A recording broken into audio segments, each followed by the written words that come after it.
Terence Crawford is one of the most talked about names in boxing today, and with good reason. His confidence, skill set, and ability to move between weight classes have placed him among the elite fighters in the sport. The discussion surrounding a potential fight between Crawford and Canelo Alvarez has captured the imagination of boxing fans everywhere. What makes this fight particularly intriguing is that Crawford would be moving up multiple weight classes to face one of the best Mexican fighters in history. The debate over whether he can overcome such a challenge has led to some compelling conversations in the boxing world. Crawford himself has been candid about the difficulties of this potential bout. "Not that big, you know," he says of Canelo. "He's heavy, but he's not that big, right?" This raises an interesting point. How would people react if he were to move up 2 weight classes and defeat Canelo? The doubters would likely find an excuse, but in reality, Crawford sees himself as taking on an extraordinary challenge. "In all reality, I'm moving up 3 weight classes, but we can say I'm moving up 2 weight classes, fighting arguably one of the best Mexicans to ever do it." One of the most important aspects of this fight is that there would be no rehydration clause, no extra stipulations, just 2 fighters facing each other at their best. "You make weight on Friday, I make weight on Friday, we fight on Saturday," Crawford states simply. This approach aligns with the essence of pure boxing competition, where both fighters meet at an agreed weight and battle without any added constraints. A high-risk, high-reward type of fight, Crawford acknowledges. "You put yourself out there, you roll the dice, and if you come out on top, look at everything that's going to happen after that." Canelo, of course, has the advantage of having fought at higher weight classes before. He has even moved up to 175 pounds in the past. However, Crawford remains confident in his skills, stating that skills pay the bills, and he believes he possesses the ability to handle himself at a heavier weight. While Canelo will have the advantage of being naturally bigger, Crawford feels underrated in terms of his power and is prepared to take on the challenge. Crawford also acknowledges the biases in the boxing world, noting that some fans and analysts continue to doubt him. He suggests that certain individuals, particularly within the American boxing community, seem unwilling to give him the credit he deserves. "There's a lot of haters," he says, pointing out that he feels some of this negativity stems from personal bias rather than an honest assessment of his skills. "I don't know what it is, but some people just don't believe in me." Another surprising turn in the boxing world has been the rumors surrounding a potential fight between Canelo and Jake Paul. Crawford admits that he was unaware of these rumors at first. "To be honest, 100% honest, I didn't know nothing about none of that stuff," he confesses. "It wasn't until people started calling him about it that he became aware of the situation. When people start calling me, I was like, huh, what's going on?" They were like, "Man, they cancelled your fight." I was like, what? Nobody called me, and nobody said anything to me. Despite the rumors, Crawford remains focused on what lies ahead for him.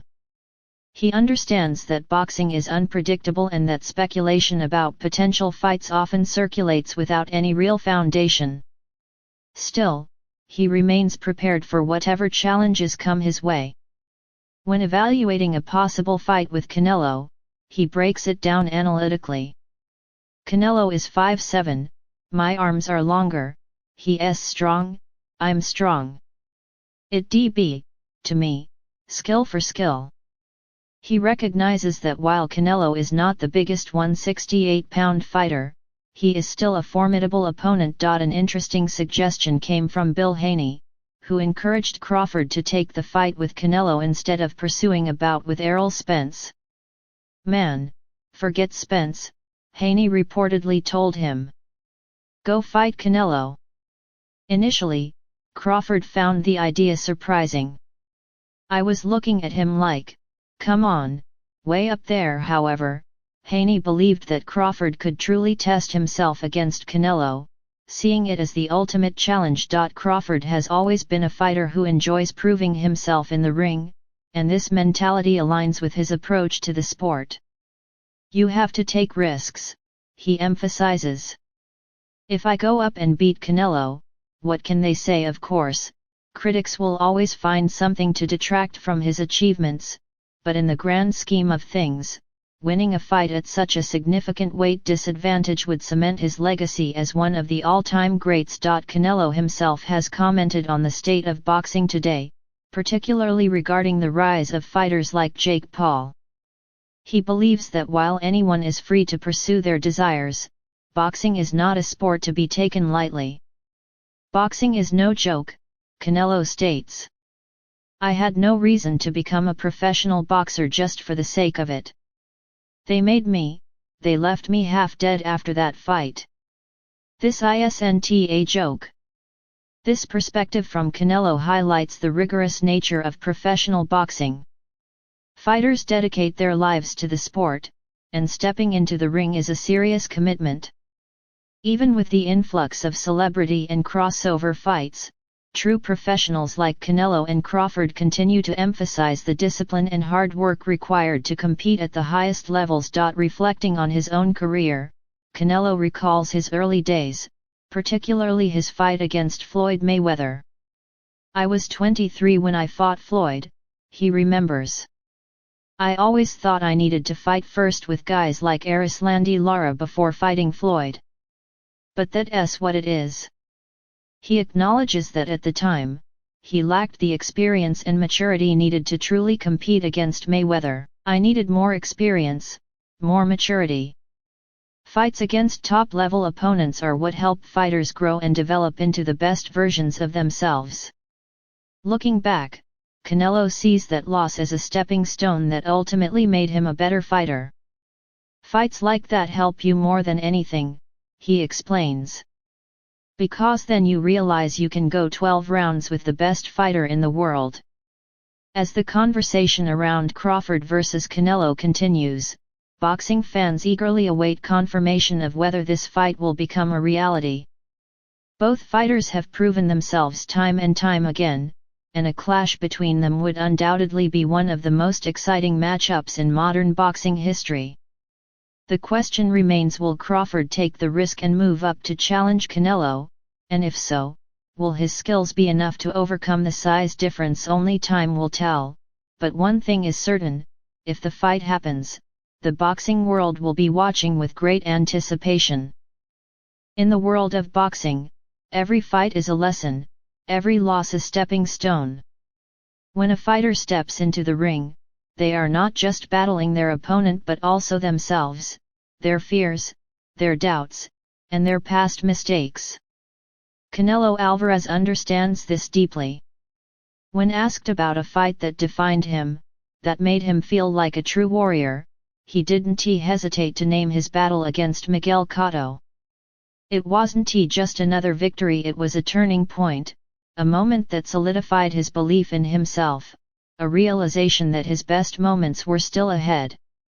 This sentiment resonates with many fighters, including the legendary Mike Tyson. When he was asked a similar question, he pointed to his triumph over Larry Holmes. That fight, for Tyson, was more than just a win, it was a defining moment that made him feel like he had truly arrived. Fighters often talk about their defining moments, but what truly sets champions apart is how they handle their losses. Some see a loss as a failure, but the greatest fighters use it as a lesson, a motivation to push forward. I don't take that fight like I lost. I take that fight like I learned from it, Canelo said, emphasizing the mindset that has kept him at the top of his game for so long. Losses in boxing can often be more instructive than victories. They force a fighter to reflect, to improve, to recognize their weaknesses and turn them into strengths.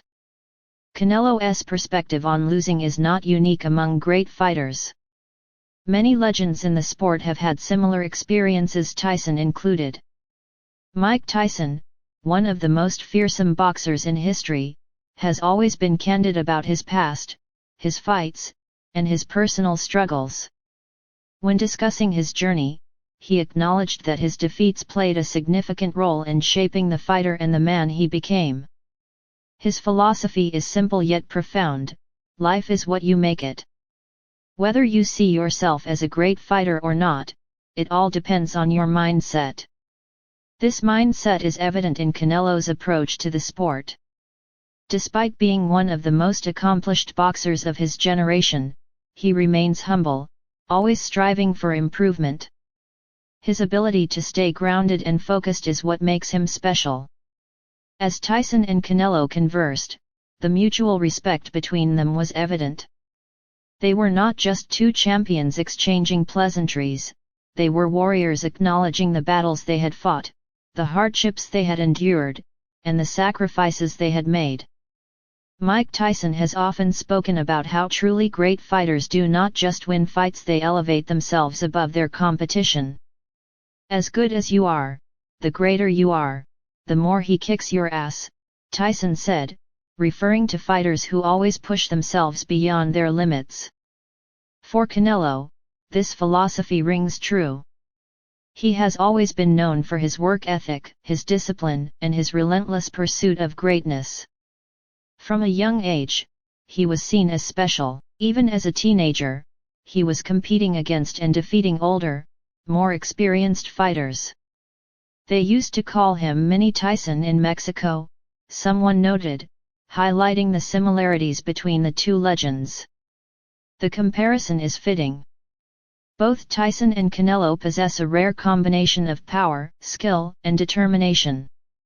What makes their conversation particularly compelling is the level of humility they display. Despite their incredible achievements, neither fighter spends much time boasting about their own greatness.